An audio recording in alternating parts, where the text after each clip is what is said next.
আসসালামু আলাইকুম প্রিয় দর্শক, আমি মোহাম্মদ রায়হান হোসেন হৃদয়, উপশহরী কৃষি অফিসার, ধর্মবাসা সুনামগঞ্জ থেকে। আজকে আমি ধান জমির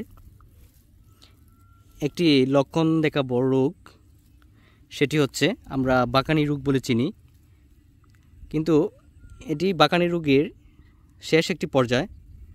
বাকানি সাধারণত একটি ছত্রাকজনিত রোগ। ফিউজেরিয়াম মর্নিলিফর্মি নামক ছত্রাকের আক্রমণে এই বাকানি রোগটি হয়ে থাকে। সুস্থ ধানের যে পার্শ্বের চারা দেখতে পাচ্ছেন, সে তুলনায় যে বাকানি রোগে আক্রান্ত চারাটি, দেখুন একটু লক্ষ্য করুন, বাকানি রোগে আক্রান্ত চারাটি কিন্তু প্রায় দ্বিগুণ লম্বা।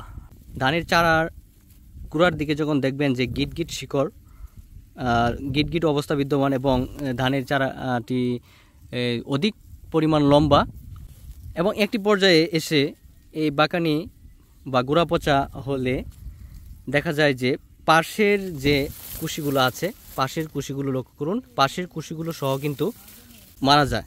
তো বাকানি রোগের প্রতিকারে আপনারা রোগমুক্ত বীজ ব্যবহার করতে হবে।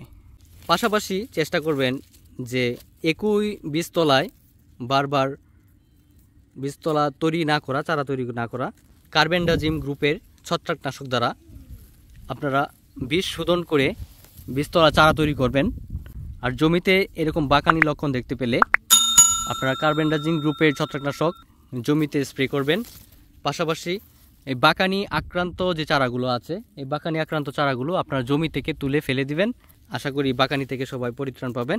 তো সবাই ভালো থাকুন। আসসালামু আলাইকুম।